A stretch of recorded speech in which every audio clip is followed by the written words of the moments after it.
El Señor sigue bendiciendo nuestras vidas, amados hermanos. Ahí nos continuamos en Nehemías capítulo 1, por favor. Versículo 5. Aleluya. Padre, te damos gracias porque tú eres nuestro buen Dios. Te alabamos, te adoramos. Porque tú eres grande, grande, grande, Señor. Poderoso, Señor, y temible, Padre de la gloria. Tú eres el mismo Dios de siempre. Inmutable, Señor, que no cambia, Padre de la gloria.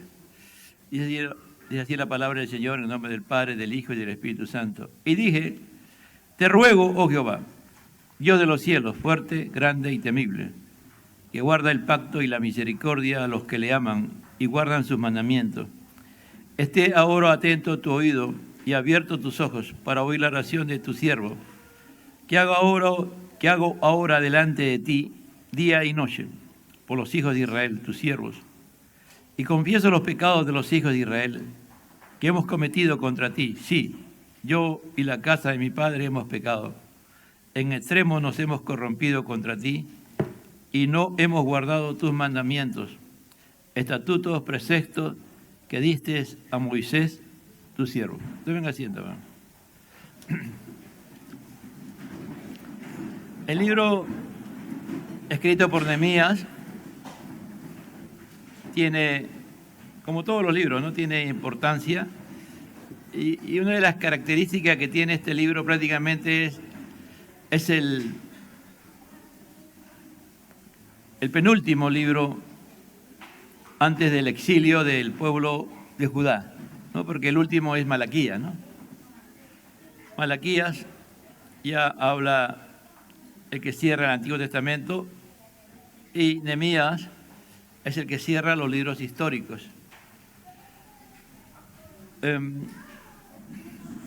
Nehemías era un hijo de Dios, pero que no nació en Judá, nació prácticamente, podemos decir, en el exilio, ¿no? Porque Judá fue exiliado 70 años a Jerusalén. Y él tenía como aproximadamente entre unos 40 años cuando esto hace, ¿no? Entonces él nació en un lugar donde estaban en cautiverio, un pueblo que tenía totalmente costumbres totales contrarias a la del pueblo de Dios, pero Dios en su soberanía permitió que este pueblo, que fue, respetara a la cultura judía, ¿no? Respetara la cultura judía. Y dentro de esa situación, muchos judíos se acostumbraron a vivir en Babilonia, ¿no? Es decir, como mucho está pasando el día de hoy, ¿no? Que estamos en este mundo, pero no somos de este mundo, pero hay muchos cristianos que tenemos el nombre de cristianos, pero que nos hemos acostumbrado en el mundo y somos del mundo, pero creemos que somos de Dios. Porque el pueblo de Dios ya había sido llevado, ya se habían cumplido los 70 años y habían habido dos grupos que habían salido hacia Jerusalén, ¿no? Y en Esdras podemos verlo eso. Esdras fue un hombre muy preparado por Dios y que llegó con un grupo y restauró el templo. Pero como en todo lugar, el pueblo de Dios siempre va a tener enemigos, ¿no? Porque el príncipe de este mundo es Satanás y por lo tanto él siempre va a levantar enemigos contra el pueblo de Dios. Como lo hay el día de hoy, hay enemigos de la iglesia y hay enemigos también de la nación de Israel, ¿no? Como ustedes lo pueden ver en estos días, la guerra que hay entre Israel y los palestinos, ¿no? Y también han entrado otras naciones a atacar a Israel, ¿no? Entonces siempre vamos a tener esa situación en este mundo. Por eso Jesús dijo, en el mundo tendré aflicción, pero confiad, yo he vencido al mundo. En medio de toda esta situación, este hombre de Dios fue preparado por Dios para este momento histórico, en el cual a él iba a ser la parte más importante que en la restauración, ¿no? Porque el templo podía estar construido, pero el gran problema era de que cuando tú eras el que tomaba control de una nación, ponías normas, ¿no? Ponías reglas. Y una de las reglas que ponían estas naciones, por ejemplo, eran que no se construyeran muros en las ciudades, porque ellos mismos lo habían destruido. Es decir, los que habían ganado la guerra destruían los muros, por lo tanto, los muros significaban protección, porque una ciudad amurallada es difícil de vencer. Lo logran vencer, pero les cuesta mucho, ¿no? Entonces, una de las características era de que el pueblo que había regresado en 2 jornadas, y ya Dios le va a indicar a Nehemías para que él vaya con uno de los objetivos principales, va a ser construir los muros de Jerusalén, para poder cuidar el templo y todo lo que había dentro de ello, ¿no? De nada vale, amado hermano, que nosotros podamos participar de la iglesia del Señor si nosotros no levantamos muros y antemuros. Si nosotros, por ejemplo, como padres, no oramos por nuestros hijos, no les enseñamos la palabra de Dios, no vivimos conforme a la palabra de Dios, de nada vale, porque nuestros hijos están sin defensa. De nada vale que tú y yo podamos decir que somos cristianos y vivimos una doble vida, ¿no? Es decir, en la iglesia somos cristianos y en la casa no somos cristianos. Es decir, ¿qué estamos haciendo? Creando un cristianismo que no es, porque no hay defensa, no contra lo que el enemigo va a hacer con nuestros hijos. Con nuestros hijos salgan de nuestra cobertura, cuando salen, por ejemplo, física, y salen a la ciudad, salen a la universidad, salen al colegio. Si tú y yo no les hemos enseñado a vivir conforme a los principios de la palabra de Dios, ellos van a ser derrotados. Ellos van a ser parte del mundo y se van a volver mundanos, como realmente muchos lo hay, ¿no?, en la iglesia del Señor. Entonces, esta fue una labor bastante fuerte y Dios prepara, ¿no? Dios prepara, tú a veces ni sabes lo que Dios tiene para ti, en la gran mayoría casi hay casos especiales nada más que sabemos por qué razón Dios te ha llamado desde el comienzo, y otros en el caminar, en el diario vivir, vamos a ver, ¿no? Nehemías fue un hombre muy preparado, muy culto, de una influencia tremenda, un hombre muy influyente, llegó a ser un consejero de alto nivel, ¿no? Aunque su trabajo era probar las cosas, las bebidas que el rey iba a tomar, pero él estaba delante del rey, cuando él se acercaba tenía que llevarle y colocarle en su mano al rey las bebidas. Por lo tanto, el rey tenía que conocer a esa persona y confiar en esa persona, porque esa persona, si alguien podía poner veneno en su licor, quien tenía que etiquetarlo era él, ¿no? O el que tenía que morir era él, no el rey, porque él tenía que probarlo.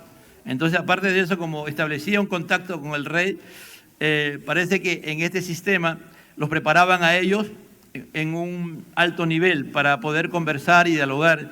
Y Nehemías llegó a tener tanta influencia que el rey parece que algunas cosas le pedía consejo. Tenía una influencia no solamente con el rey, sino también con la reina, con ambos, ¿no? Y así tiene que ser todo cristiano, amado hermano, cuando vive conforme a los designios de Dios, conforme a los principios que Dios ha determinado para ti, ¿no? Conocer la voluntad de Dios y vivir en la voluntad de Dios. Y cuando conocemos y vivimos conforme a la voluntad de Dios, Dios te va a poner en lugares que tú jamás pensaste, amado hermano.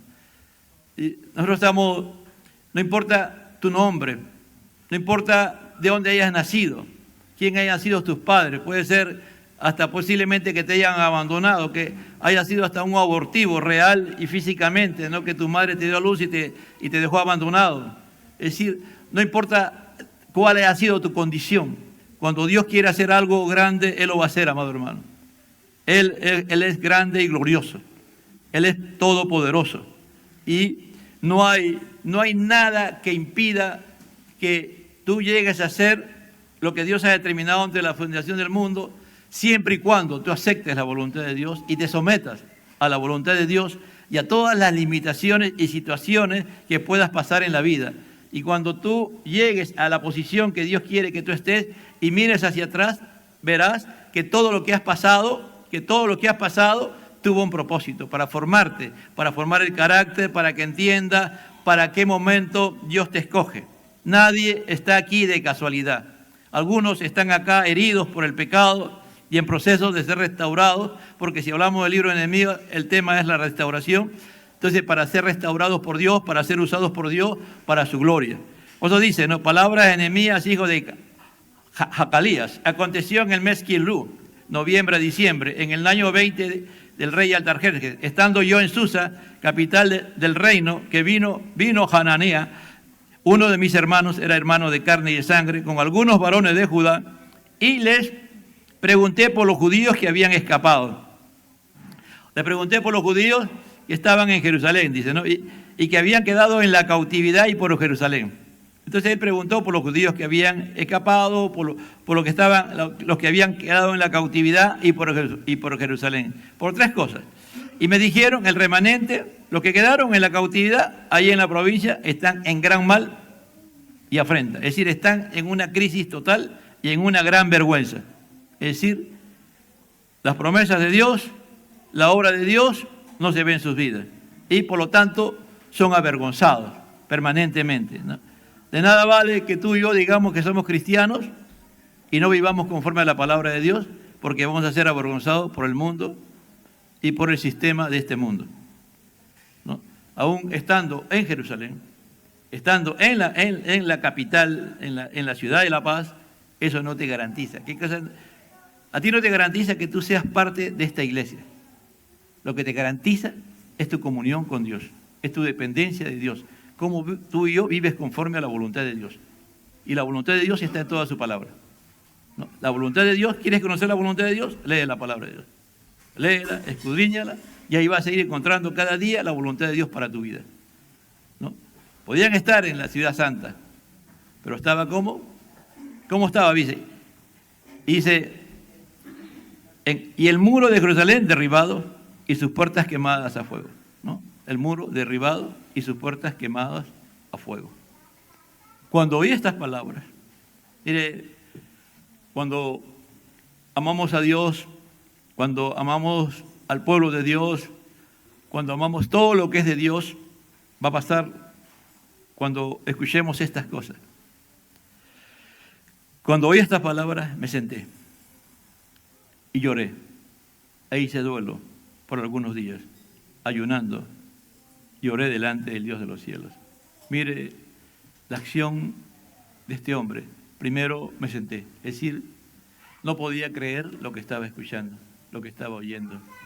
Se sentó, se derrumbó prácticamente ahí y se quedó sentado, reflexionando.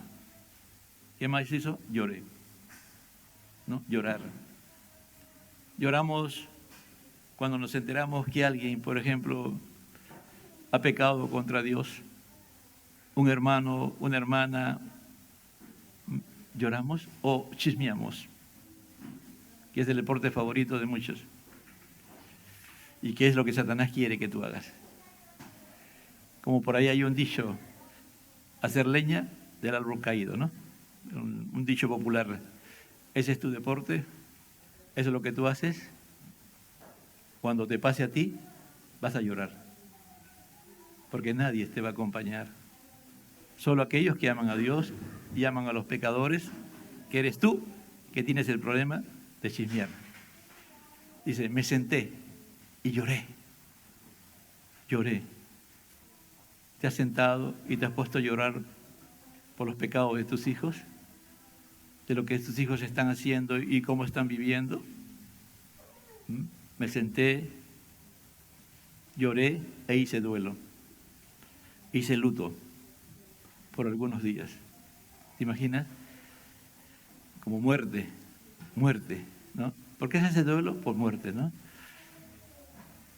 Fuerte. Cuando amamos como Dios quiere que amemos, vamos a sentir dolor, amado hermano. Y ayuné. No solamente se quedó ahí, comenzó a ayunar. Y oré al Dios de los cielos. Ayuné, lloré. ¿A quién? Aquel que puede solucionar los problemas. Aquel que tiene misericordia. Aquel que te vuelve a decir, te vuelvo a perdonar si te arrepientes. Yo deshice como nube tus rebeliones. Vuélvete a mí, porque yo te redimí. Vuélvete a mí, porque yo te redimí. Dice Isaías. Y cuando dice vuélvete a mí, arrepiéntete. Arrepiéntete y ven a mí. Te ruego, oh Jehová, Dios de los cielos, fuerte, grande y temible, que guarda el pacto y la misericordia a los que le aman y guardan sus mandamientos. Una de las cosas que está pasando con la iglesia es que no tenemos tiempo ni para estar en el culto a veces. A veces pienso y me pongo a meditar que muchos estamos preocupados, es que no, el culto tiene que durar hora y media nomás, hora y media. Ya hace un momento cantábamos, ¿no? Señor, eres grande, grande, grande, lo cantamos, ¿no? Y por todas las edades lo será. Dice. Cuando hablamos por todas las edades significa por toda la eternidad. ¿Qué significa? Que un día estaremos en su presencia por siempre. Por siempre. Por siempre. Por siempre. Por siempre. Y nunca dejaremos de estar ahí. Pero si tú tienes esa costumbre, que te aburre el culto, que tú miras la hora, hoy día es el día de reposo, hermano. Voy a hablar después al final, lo que Nehemías hace con sus propias manos. Volvámonos a Dios, hermano, arrepintámonos. No es nuestro día. Todos los días son de Dios, pero este día en especial tiene que ser de Él. Basta ya. Basta ya, iglesia. No es nuestro día, es el día del Señor. Y dije, te ruego, te suplico, te imploro, oh Jehová,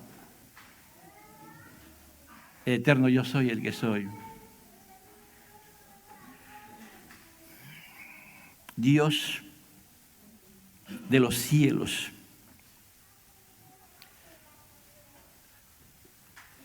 Cuando uno mira, ¿no? Y David dice, Salomón dice, los cielos de los cielos no te pueden contener. Meditaba, mientras cantaba ahorita, si Salomón hubiese tenido la oportunidad que tenemos nosotros, ¿no? de todo lo que ahora es la creación, ¿no? Y que ahora los hombres podemos ver. En Chile hay un telescopio gigantesco, uno de los más grandes que hay, que se puede ver lejísimo, ¿no? Y ahí están permanentemente estudiando todo. Hermano, Dios está sobre toda esa creación, sobre toda esa creación que hasta el día de hoy el hombre no logra descubrir todavía la grandeza de la creación. Y Él dice, te ruego, oh Jehová, Dios de los cielos, fuerte, es decir, que muestra su poder, su autoridad, grande. Cantábamos, Señor, eres grande, grande, grande. No hay más grande que Dios, aleluya.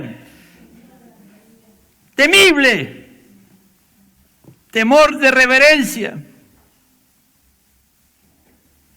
de respeto. Este hombre, mire todo cómo se dirige a Dios. Un hombre que ama a Dios y le dice, Señor, tú eres el Dios de los cielos. Fuerte. Tu poder. Tú eres poderoso. Tu autoridad no hay nadie que la pueda impedir. Tú eres grande, grande el todo. Temible. Debe llenarnos de temor, de reverencia, de una profunda necesidad de depender de Él, que guarda el pacto y la misericordia de los que le aman, que guarde el pacto. Dios ha hecho un pacto con nosotros. Nosotros éramos los derrotados, los fracasados, los desposeídos, los don nadie, llenos de pecado, muertos en nuestros delitos y pecados, y Dios se ha acercado a nosotros, amado hermano. Pablo dice, Él os dio vida cuando estabais muertos en vuestros delitos y pecados. El pacto en el Antiguo Testamento se establecía, el ganador de la batalla, de la guerra, hacía un pacto. Y Él establecía las condiciones de los que habían derrotado, si es que lo dejaban vivos. Y la otra parte tenía que cumplir. Y ese pacto establecía todas las cosas que ellos tenían que hacer. Pero si fallaban, ellos venían y lo destruían. En este caso es Dios, hermano. El vencedor es Él. Él llevó cautiva toda cautividad. Y nos dice que descendió hasta las partes más bajas. Algunos plantean que descendió hasta el mismo infierno para arrebatarle al enemigo las llaves de la muerte, ¿no? Y después ascendió y llegó a la diestra del Padre. Fue llevado por el Espíritu Santo en gloria y de ahí ha dado dones a los hombres, aleluya. Y el don más importante que nos ha dado ha sido el don de la salvación, de la vida eterna en Cristo Jesús. Dice, entonces Él establece el pacto. Y el nuevo pacto es en la cruz de Cristo, amado hermano. La palabra pacto tiene que ver con comida a veces. Ayer se hablaba sobre eso, ¿no? Se está culminando Proverbios 9, que después ya va a comenzar los proverbios como proverbios. Y hablaba de comer el pan, ¿no? Y se hablaba de la importancia del agua y del pan. Entonces los pactos, se hacían unos pactos y después se comía, ¿no? Se comía, y si eran tribus paganas o naciones paganas, se adoraba a su Dios, se presentaba, ¿no? Pero aquí en el Señor, nosotros ahora, gracias al pacto que Él ha establecido con nosotros, podemos comer el pan de su palabra, amado hermano. Podemos, como se decía ayer también, ese vino mezclado, ¿no? Podemos comer y deleitarnos que la sangre de Cristo tiene poder para limpiarnos de todo pecado. Es decir, hay un pacto que el Señor ha establecido, un pacto de amor, un pacto de misericordia, que Él pone las condiciones y nosotros solamente tenemos que aceptar esas condiciones de este pacto de la gracia. Y que en este pacto, tú para ser acreedor de este pacto, tú no puedes hacer nada. Sencillamente aceptar el plan de Dios. Ya que por gracia soy salvo por medio de la fe, no por obras para que nadie se gloríe. En el pacto no te dice el Señor, haz esto, y después te salvo. No, el Señor solamente quiere arrepentimiento y fe. Dice que guarde el pacto y la misericordia a los que le aman y guardan sus mandamientos. Guardan es vigilar, cuidar, proteger. Dios nos guarda. Dice la palabra más sencilla de guardar es cuando alguien, por ejemplo, estaba en un lugar o tú tenías una chacra y la única manera de cuidar esa chacra o ese cultivo lo regabas con plantas espinosas, rodeabas ese lugar con puras plantas espinosas para que nadie entrara. Solamente tú no podías entrar a ese lugar. Es decir, ¿cuál es la idea? Que el guardar es que tú tienes, en el caso de Dios, que Él nos guarda, Él nos protege. Si cumplimos y vivimos de acuerdo a los pactos, en este caso, en el tiempo, en el pacto de la gracia. Él se va a cuidar de protegernos, de que nadie nos toque, amado hermano. ¿Me entiende? De que nadie toque y arrebate la salvación que Él nos ha dado. Nos pueden tocar, podemos pasar sufrimientos, ataques del enemigo, pero nadie tiene poder para quitarnos la salvación, amado hermano. ¿Me entiende? De eso estoy hablando, ¿no? Porque algunos pueden confundir y decir, bueno, la promesa de Dios es que no me va a pasar nada. No.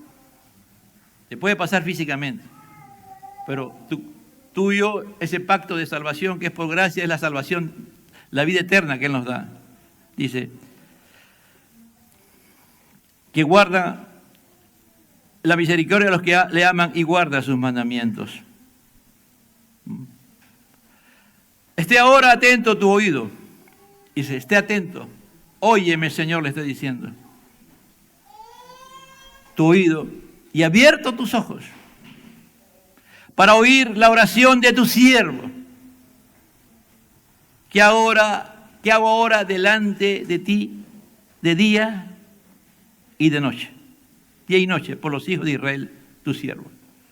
Bueno, no sabemos cuánto tiempo pasó en oración Nehemías, pero cuando hablamos de Kislev es noviembre, diciembre, y cuando hablamos de cuando se presenta ante el rey ya es marzo, abril. Se calcula que pasaron mínimo 3 meses. 3 meses orando, ayunando, clamando a Dios, Nehemías, porque él tenía de todas maneras que presentarse ante el rey.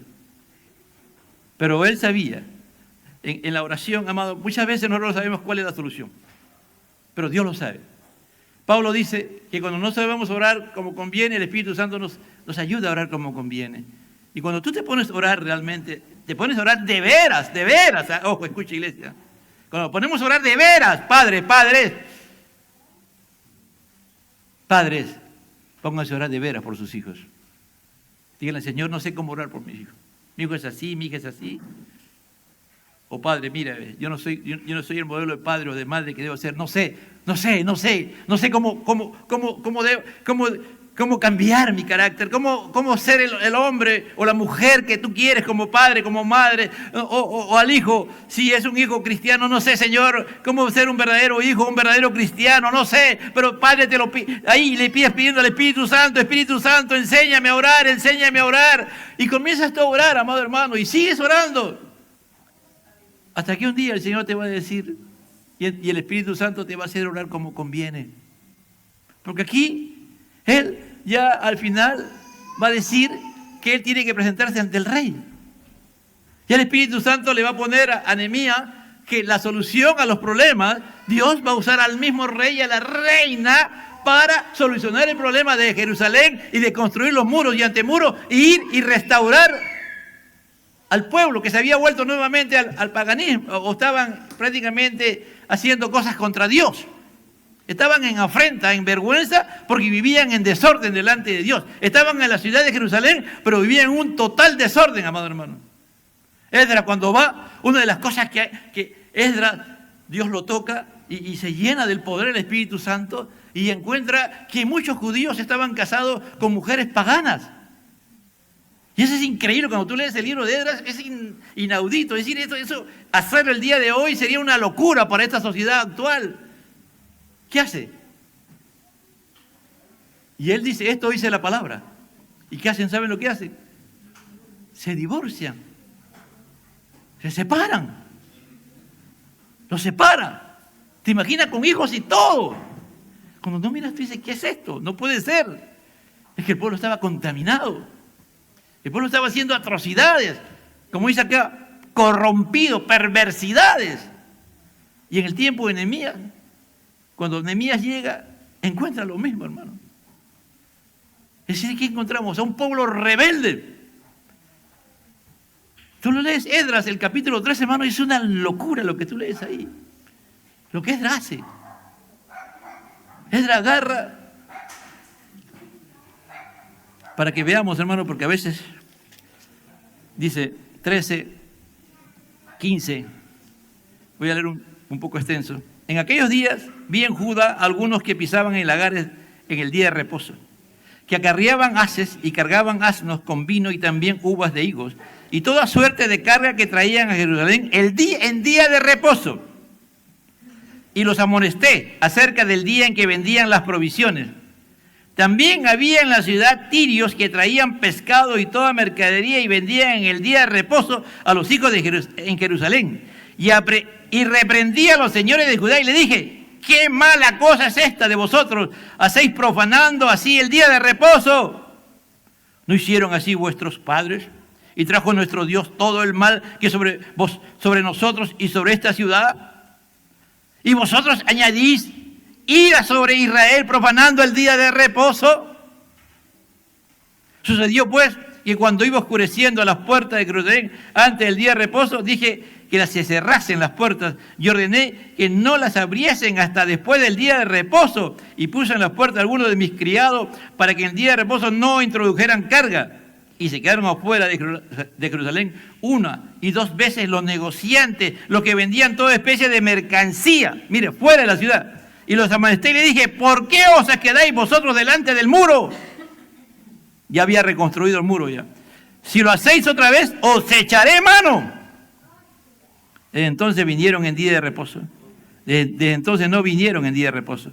Y dije a los levitas que se purificasen y viniesen a Jerusalén a las puertas para santificar el día de reposo. También por esto acuérdate de mí, Dios mío, y perdóname según la grandeza de tu misericordia. Vi asimismo aquellos días a judíos que habían tomado mujeres de Asdod, amonitas y a moabitas, y a la mitad de sus hijos hablaban la lengua de Asdod, porque no sabían hablar judaico, sino que hablaban conforme a la lengua de cada pueblo. ¿Cómo se aplica el día de hoy? Que tú te casas con una persona que no es cristiana. ¿Qué va a aprender? Va a aprender lo que el papá o la mamá no cristiana iba a vivir conforme a esos principios. Entonces, ¿me entiende? Iba a hablar, iba a desarrollarse, iba a hacer eso, pues. Eso no estoy hablando aquí de otra lengua, sino ahora nosotros tenemos una sola palabra, es la palabra de Dios. ¡Aleluya! Y reñí con ellos. Mira, esto es lo tremendo. Y reñí con ellos y los maldije.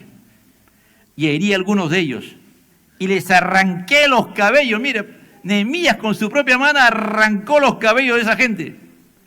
Y les hice jurar diciendo, no daréis vuestras hijas a sus hijos, y no tomaréis de sus hijas para vuestros hijos, ni para vosotros mismos. ¿No pecó por esto Salomón, rey de Israel? Bien que en muchas naciones no hubo rey como el que era amado de su Dios, y Dios lo había puesto por rey sobre todo Israel, aún le hicieron pecar las mujeres extranjeras. Y obedeceremos a vosotros para cometer todo este mal tan grande de predicar contra nuestro Dios tomando mujeres extranjeras. Y uno de los hijos de Joaida, hijo del sumo sacerdote, Eliasid, era yerno de Zambalá. Zambalá era un enemigo del pueblo de Israel, Oronita. Por tanto, lo ayunté de mí. Ahuyenté. Gracias a Dios por no ser perfecto. Acuérdate de ellos, Dios mío, contra los que contaminan al sacerdocio y el pacto del sacerdocio y de los levitas. Y lo limpié, pues de todos extranjeros puse a los sacerdotes y levitas por grupos, cada uno en su servicio. Y mira cómo termina el libro de Jeremías. Y por ofrenda la leña en los tiempos señalados para las primicias. Acuérdate de mí, Dios mío, para bien. Así termina el libro de Jeremías, de Nehemías. Con un pueblo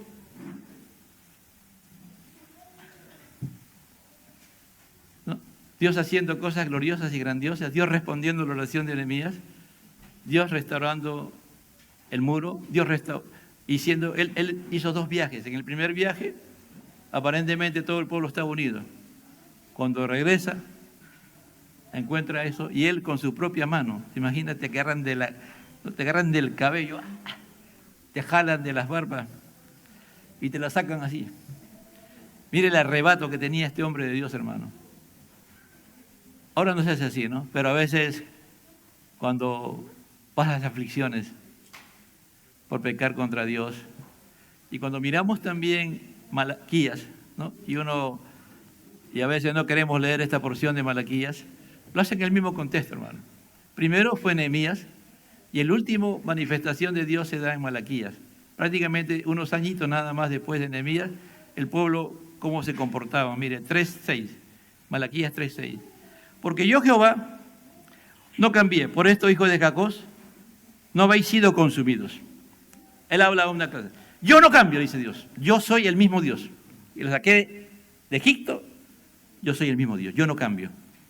Desde los días de vuestros padres os habéis apartado de mis leyes y no lo guardasteis. Cuando dice leyes, son estatutos ahí, ¿eh? Volveos a mí y yo me volveré a vosotros. Arrepiéntanse. Y si ustedes se arrepienten, yo me arrepiento del mal que le estoy haciendo. Es decir, del castigo que estoy haciendo, perdón. Cuando usted en el Antiguo Testamento, casi por lo general, vuelvo a repetir, casi por lo general, volveos a mí, vuélvanse a Dios, o vuélvanse, significa arrepentimiento. La palabra arrepentimiento no se ve mucho directamente como arrepentimiento en el Antiguo Testamento, es volverse. El Señor está diciendo, arrepiéntanse y yo me voy a arrepentir del castigo que les he dado a ustedes. ¿No? Dice, volveos a mí y yo me volveré a vosotros, ha dicho Jehová de los ejércitos. Mas dijiste, ¿en qué hemos de volvernos? ¿En qué hemos de arrepentirnos? ¿Robará el hombre a Dios? Pues vosotros me habéis robado. Y dijiste, ¿en qué hemos robado? En vuestros diezmos y ofrendas. Maldito soy con maldición. Mira la redundancia, ¿no? Volveos a mí y yo me volveré a otro. Dice, maldito soy con maldición. Porque vosotros, nación, todo me habéis robado. Mano, el que no cumple con los principios que están en la palabra de Dios, no le roba a Dios, porque Dios siempre es el mismo, es inmutable. Te robas a ti mismo. Eso es lo más triste, que te robas a ti mismo. Porque te quedas sin muros, te quedas sin antemuros, te quedas sin cubierta, abres una puerta. Es como Jerusalén, que los muros estaban destruidos y las puertas quemadas. ¿Entiendes? Porque abres una puerta, no estás cumpliendo con Dios. Dios no tiene por qué obligarte a diezmar, a ofrendar, para nada, para servir. Dios no tiene que rogarte ni suplicarte que tú le diezmes, los ofrendes, le sirvas. No tiene por qué rogarte. Dios es autosuficiente. Dios existe sin nosotros y con nosotros para que nosotros mostremos su gloria. Cuando tú le robas, cuando tú no quieres servir, no quieres rendirte a Dios, no quieres someterte a Dios, tú solo te estás haciendo. ¿Me entiendes? Ese principio de robar. Porque ¿quién es el que te da la vida? ¿Quién es el que sostiene tu vida? ¿Quién es el que hace que tú seas posible? Dice, trae todos los diezmos al alfolí y hay alimento en mi casa. Probadme ahora en esto, dice Jehová de los ejércitos, y si no abriré la ventana de los cielos y derramaré sobre vosotros bendición hasta que sobreabunde. Reprenderé también a vosotros al devorador y os destruirá el fruto. Y no os destruirá el fruto de la tierra, ni vuestra vid en el campo estéril, dice Jehová de los ejércitos. Y todas las naciones dirán, bienaventurados, porque seréis tierra deseable, dice Jehová de los ejércitos.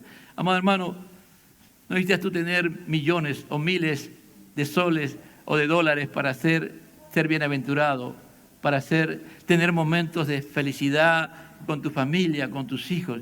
Si tú cumples todo lo que Dios dice, hermano, tú puedes ganar el salario mínimo.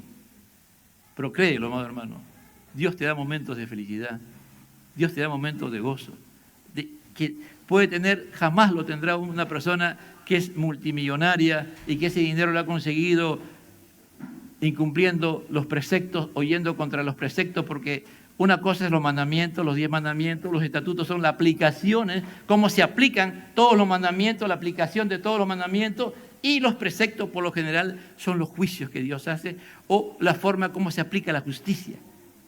Entonces, cuando hay injusticia, toda persona injusta, que dinero, todo lo que tenga, hermano, no tiene, no puede, nunca tener momentos de paz, de felicidad. En cambio, un pobre, una persona que vive conforme a Dios y que cumple con toda forma a Dios, como no le roba a Dios, como hace todas las cosas que Dios le manda, y es un hombre como este hombre que era obediente. Nehemías era obediente, una de las características de Nehemías era la obediencia suprema a Dios.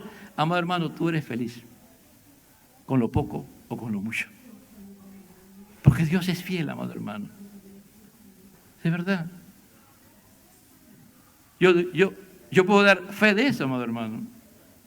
Viene alguien, pastor, acá, mire, esta semana, por ejemplo, yo ni en mi mente, hermano, iba a comer trucha. Y un día me llama, hermano, estoy perdido, ¿dónde estoy? Acá estoy, y ya fui a recogerla. Acá, mire, lista la trucha para freírla, hermano. Unos panzazos más grandes. Mano, y así, mano, ¿por qué? Cuando yo no conocía a Cristo, hermano, me enamoré de mi esposa. En la Universidad de San Marcos, yo era sanmarquino. Me enamoré tanto que me fui a vivir cerca de ella. Y ya después nos casamos. Y Carlos Jesús se puso grave una vez, ¿no? Yo sé algo de medicina, ¿no? Como algunos saben, yo sé algo de medicina, hermano, de verdad. Y vi el análisis y dije, no, este es peligroso, acá puede haber una posible leucemia, dije, ¿no? Y vi que mi esposa llevó a Carlos Jesús un 8 de diciembre para que el pastor Edwin Pérez orara. Y mi esposa fue nuevamente a hacer el análisis y no había nada, hermano. Pues a mí me movió mi ateísmo, porque yo era ateo, ¿no? Y comencé a ir a la iglesia, hermano. Yo fui casi a la iglesia, a los cultos, como 10 a 12 meses, casi un año, para recién después entregarme a Cristo. Pero un día yo veía que las personas, los hermanos, perdón, en un sobre daban dinero. Y le pregunté, ¿qué es eso? Es el diezmo. ¿Y qué es el diezmo? Bueno, nadie me dijo, agarré y comencé, a partir de ese día comencé a dar diezmo. Nadie me dijo, hermano, nadie me dijo. Solamente ponía la inicial de mi esposa, R-I-M, ¿no? Rosario Inmenso Mendoza. Hasta que un día se dieron cuenta que yo era el que diezmaba, porque querían saber quién era, ¿no? Bueno, de ese día hasta el día de hoy, Dios me ha enseñado, hermano. Yo he sido ateo. Hasta el día de hoy, hermano, cumplo, de verdad, con eso. A mí nadie me obliga, a mí nadie viene y me dice, no. Dios es bueno, hermano. Este tiempo de crisis, tú cúmplele a Dios. Si en lo poco eres fiel, en lo mucho te pondrá. Dice esté ahora atento, tu oído abierto, tus ojos para oír la oración de tu siervo. ¿Qué hago ahora delante de ti, día y noche? Por los hijos de Israel, tus siervos. Confieso los pecados de los hijos de Israel que hemos cometido contra ti. Sí, yo y la casa de mi padre hemos pecado. Vuelvo a repetir lo que dije hace un momento. Cuando alguien en la iglesia peca, debemos hacer lo que hizo Nehemías. Si ese alguien es tu hijo, tu hija, es una persona que es parte de tu vida, que es parte de ti, aquí está la respuesta, hermano. Tenemos que clamar a Dios. Tenemos que pedirle así como hizo Nehemías, hermano. Es decir, en extremo nos hemos corrompido contra ti. No solamente es el pecado de tu hijo, de tu hija, es tu pecado. Como acá lo está diciendo, en extremo nos hemos corrompido.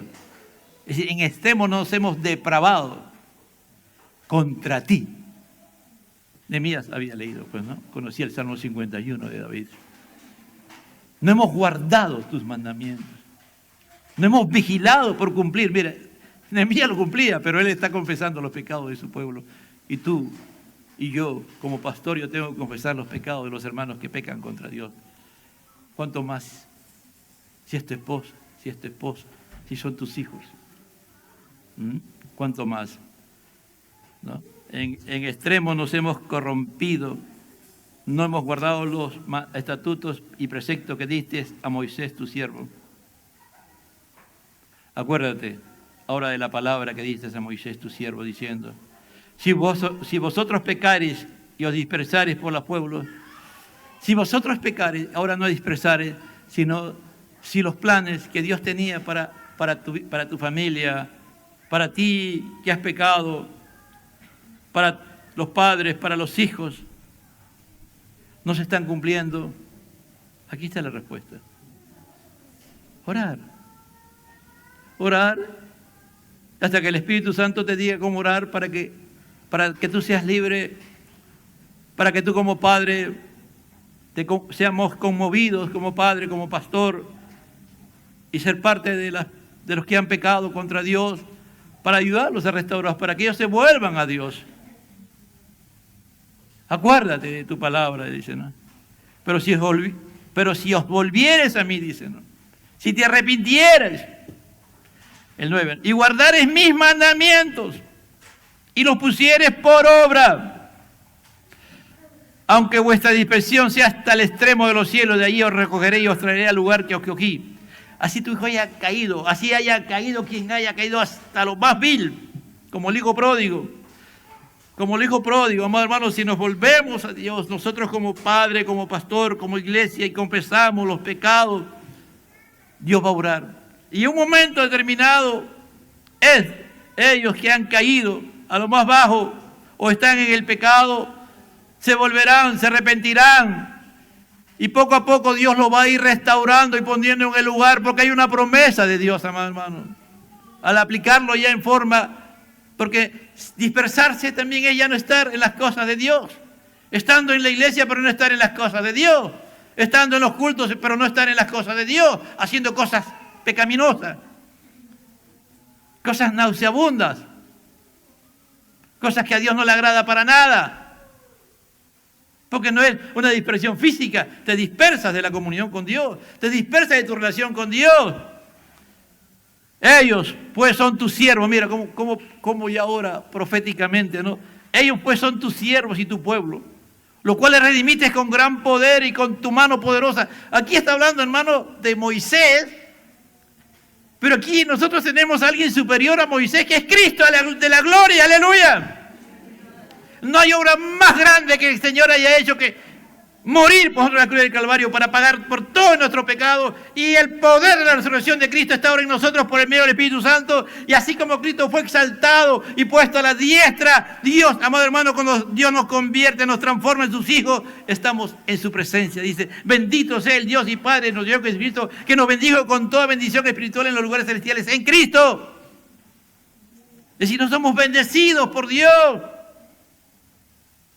Y eso es lo que se pierde. Por eso digo, amado hermano, no es el dinero, no es la profesión, no es que te cases con una persona que no es cristiana, que puede tener mucho, no.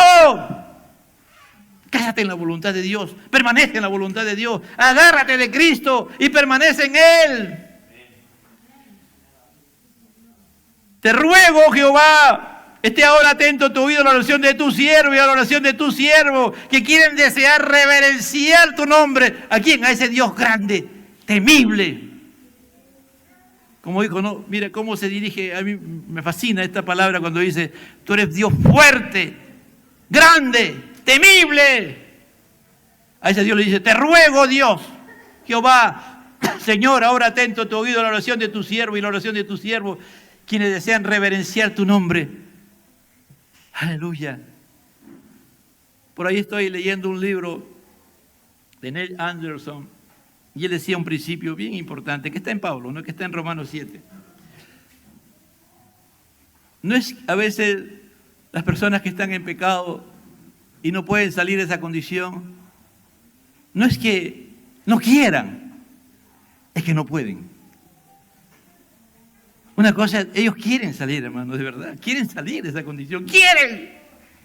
Pero el pecado que mora en ellos es más poderoso. Por eso necesitan la intervención de la iglesia.